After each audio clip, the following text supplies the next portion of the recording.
Ceci est notre Côte-Nord. Elle est le visage de nombreuses grandes familles qui sont venues il y a bien longtemps s'y installer avec le cœur plein d'espoir et un esprit d'aventure. Un vaste territoire bâti à la sueur de leur front par plusieurs générations. Une terre sillonnée par la route 138 et bordée par le fleuve Saint-Laurent. Plusieurs de ses habitants ont joint leur voix à la nôtre afin de vous chanter cet hymne de fierté. Mon nom est Émilie Lavoie et voici Histoire d'un village.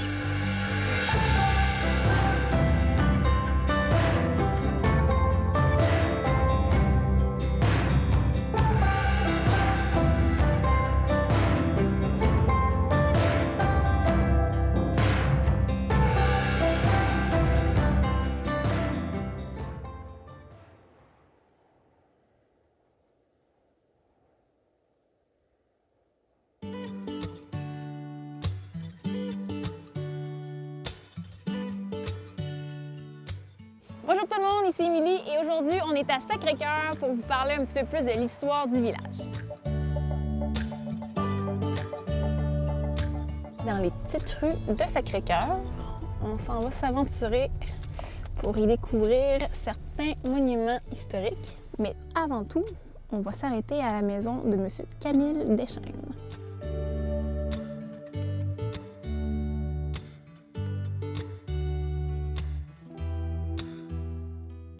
Mon nom, c'est Camille Deschênes. Je suis né en 1940. Donc, je suis l'année, j'ai 80 ans. Puis, je vis avec ma compagne, ma blonde, que je l'appelle. Puis, on est très heureux ici, puis ça va bien. Puis, présentement, je m'occupe sur ma ferme pour faire mes exercices, puis continuer d'être en forme.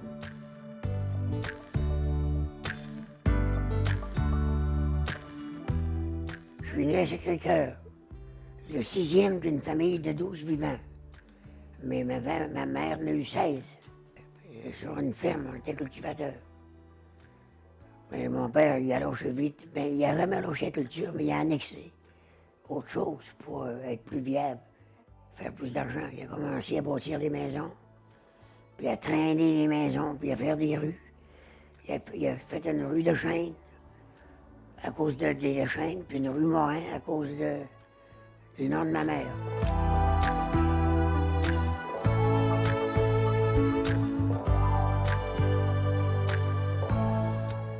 Les tout débuts, c'était des Gravelles. Ouais. Louis Gravel était le premier arrivant. Puis il a resté après que l'usine de boîtière a fermé. Puis il s'est installé à Sainte-Marguerite. Ça s'est installé par la rivière Sainte-Marguerite.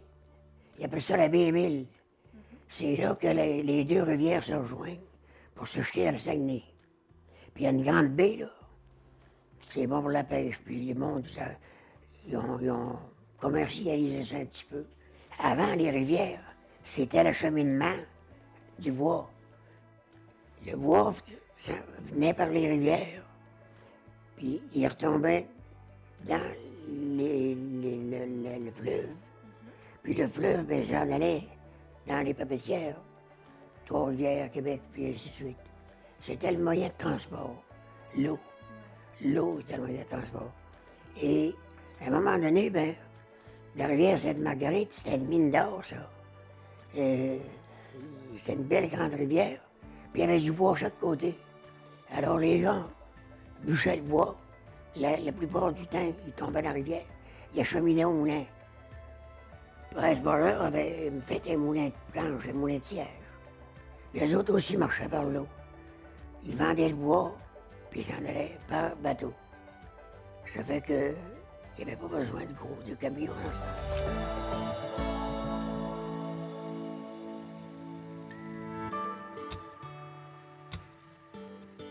Puis après ça, il a passé un feu. Il appelait ça le grand brûlé. Ça avait tout brûlé, Sacré-Cœur. Mais la végétation, ben, il y a des places, ça n'avait pas brûlé non plus. Puis la végétation s'est reprise, puis là, ben, quand c'était brûlé, il n'y avait pas besoin de couper le bois. La terre se fertilisait d'elle-même. Ça fait que c'est là que se sont installés des agriculteurs. Puis là, il y a eu des rangs, parce que la principale qui va à Tadoussac, ça, c'était tout pris. Oui. Fait que là, on formait un rang de Saint-Jean-Baptiste, Lance-de-Roche.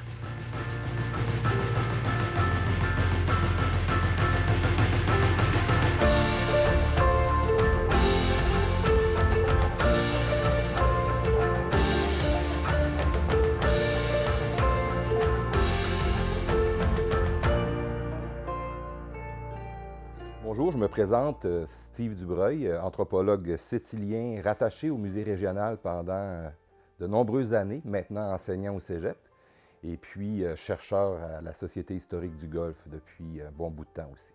Le village de Sacré-Cœur, particulier, on est à la porte d'entrée de la Côte-Nord, à mi-chemin, hein, si on veut, entre le Saguenay puis l'estuaire du Saint-Laurent.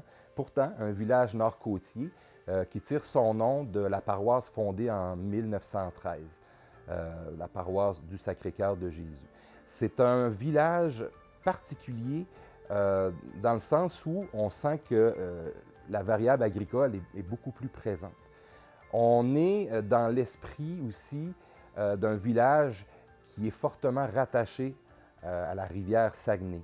Extraordinaire à découvrir. D'ailleurs, de Sacré-Cœur, on a accès à différents lieux d'observation qui donnent sur le Saguenay, entre autres l'Anse de Roche. Pas très loin, il y a la baie Sainte-Marguerite aussi, qui se jette dans le Saguenay, reconnu comme un endroit, si on veut, une pouponnière pour les belugas. Découvrir Sacré-Cœur sans aller rôder du côté du Saguenay, bien, ce serait un rendez-vous manqué. Des points de vue, une hospitalité et aussi un sentiment un peu particulier d'être entre le Saguenay et la Côte-Nord.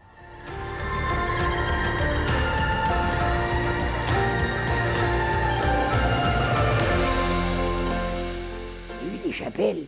Il y avait une chapelle à Sainte-Marguerite à Bémile, parce que le monde était religieux, puis il y avait une chapelle là. Mais le monde qui ont érigé à Sainte-Marguerite, après la fermeture du moulin, mais ça montait à Sacré-Cœur, ça montait ici, vers le village, qu'on appelle. Puis il y avait plus de monde ici qu'à Sainte-Marguerite. Puis Sainte-Marguerite, bien, ils ont eu des enfants, les Gravel puis les Gauthier. Puis là, la chapelle était trop petite. Puis c'était religieux dans le temps, là. Les curés, il y en avait beaucoup.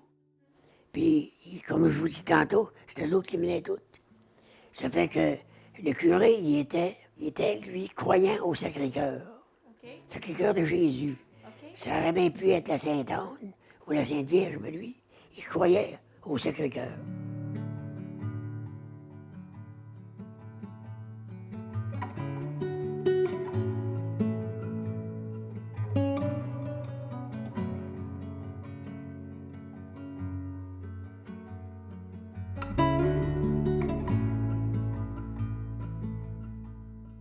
Moi, j'étais boucher dans le temps. J'étais commis boucher.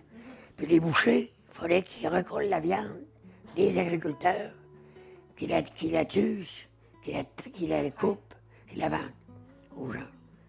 Pas tout le monde avait des animaux dans le temps. Donc, c'était comme ça. Puis moi, j'avais été engagé par un boucher déjà, pour lequel j'ai travaillé. Puis c'est moi qui avais la charge de tuer, puis de faire les coupes, faire la saucisse, puis les cotons. Boudin, puis j'avais le tour. Les gros bœufs de 2000 livres. Ah oui. Paf dans le front. On prenait pas la carabine dans le temps. Mais non, c'est vrai. Faudrait tuer ça à la masse, une masse, dans le fond du bœuf pour qu'il creuse la tête.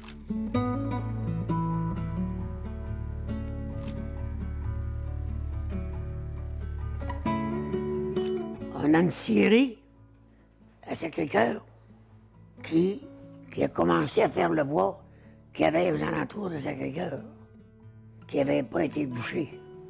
Mais là, les machineries, c'est plus fort. Les chevaux ont été mis de côté, parce que ça s'est fait longtemps avec des chevaux à Sacré-Cœur. Mais quand ça a été assez gros, puis la compagnie, ça s'appelait Samoco. Ça pour Sacré-Cœur. Ça a fait une faillite, ça n'a pas vécu. L'administration n'était pas là. Puis ça n'a pas marché. Alors là, mon frère, que je vous parlais tout à l'heure, Guy, il est 3 ans plus jeune que moi. Mais j'ai une tête terrible. Un grand homme. Alors, un grand génie, que je dirais. Là, lui, il a pris ça. Il a dit, on va former une coopérative. Il n'y aura plus de syndicats. Il n'y a plus rien. On va former une coopérative avec cette usine-là. Puis tout le monde va être partenaires. Ils vont recevoir des dividendes à la fin de l'année, puis ils vont travailler pour eux. S'ils ne produisent pas, ils vont en avoir moins. S'ils produisent plus, ils vont en avoir plus. Ça a fait comme un engouement d'intérêt. Puis il était intéressé à produire, puis ambitieux. Les gens se sont encouragés dans ça.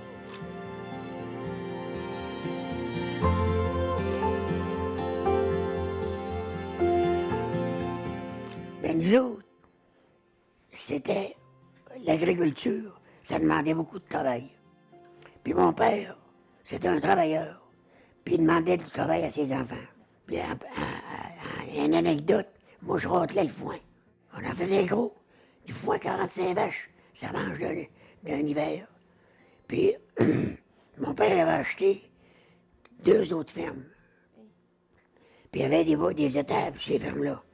Puis il fallait aller soigner les vaches sur les fermes.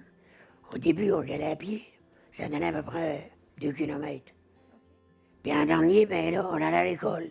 C'est ça qui m'a marqué le plus. Oui, j'allais à l'école avec mon frère Marc, qui a 11 mois plus que moi. Puis, on arrêtait de soigner les animaux, puis nettoyer, écurer, fumier, à tous les jours. Le matin, on allait à l'école. Quand on arrivait à l'école, on n'avait pas la même senteur que les autres, là. Non, c'est-tu vrai? Oui, on n'avait pas le temps d'aller se remettre du linge changé, là. On était à 2 kilomètres. Ça fait qu'on s'en allait à l'école avec notre senteur. Même si on faisait attention, mais d'une étape, sur tous ces étapes-là, c'était pas moderne, là.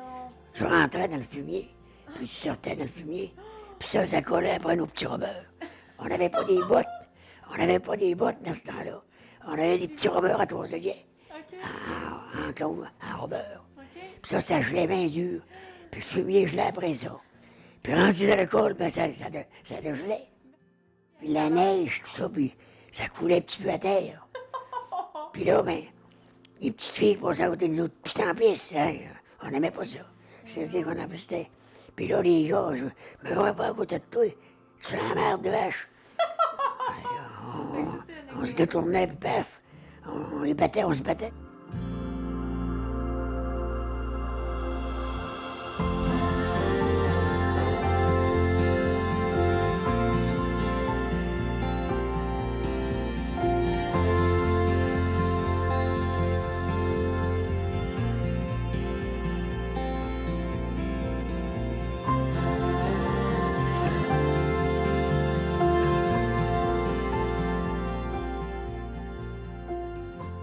Parce que nos jeunes vont à l'école, puis ils se trouvent du travail, puis ils restent là. Ils s'en vont ailleurs, tu sais. Ouais. Fait que ça a diminué. On était à peu près 1900, là. Puis on était à 2000 avant. Dans mon temps, on était à 2000 population. Ouais. Avec tous les métiers qu'il y avait, puis les magasins, puis ainsi de suite.